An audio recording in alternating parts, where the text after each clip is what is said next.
আপনারা জানেন বাংলাদেশ তথা এই জয়পুরহাট একটা অবক্ষয়ের ভিতর নিমজ্জিত ছিল।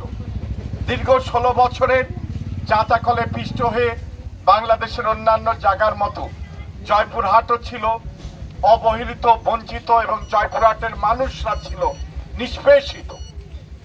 তাই জনাব তারেক রহমান সাহেবের নির্দেশে আমরা জয়পুরহাটকে নতুন করে গড়ে তোলার অভিপ্রায় আজকে এই চারা বিতরণ এবং আমাদের বনায়ন কর্মসূচি আমরা করতে যাচ্ছি।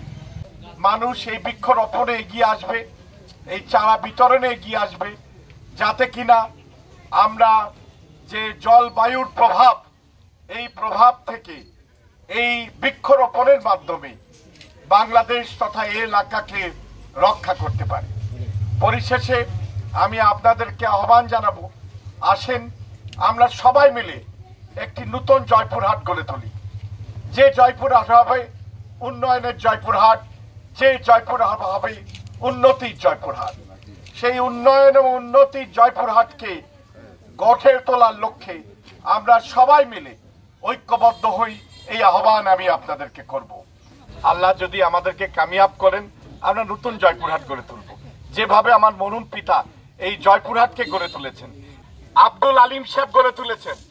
কি বলবো আপনাদের, Joypurhat sugar mill, Joypurhat town hall, Joypurhat সরকারি কলেজ, জয়পুরহাট মহিলা কলেজ, বলতে থাকেন।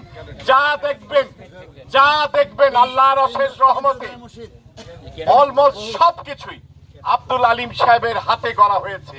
এবং আমি আপনাদের কথা দিচ্ছি, ঠিক আব্দুল আলিম সাহেবের মতো এই জয়পুরহাটকে আমিও ইনশাল্লাহ আপনাদেরকে সাথে নিয়ে গড়ে তুলব।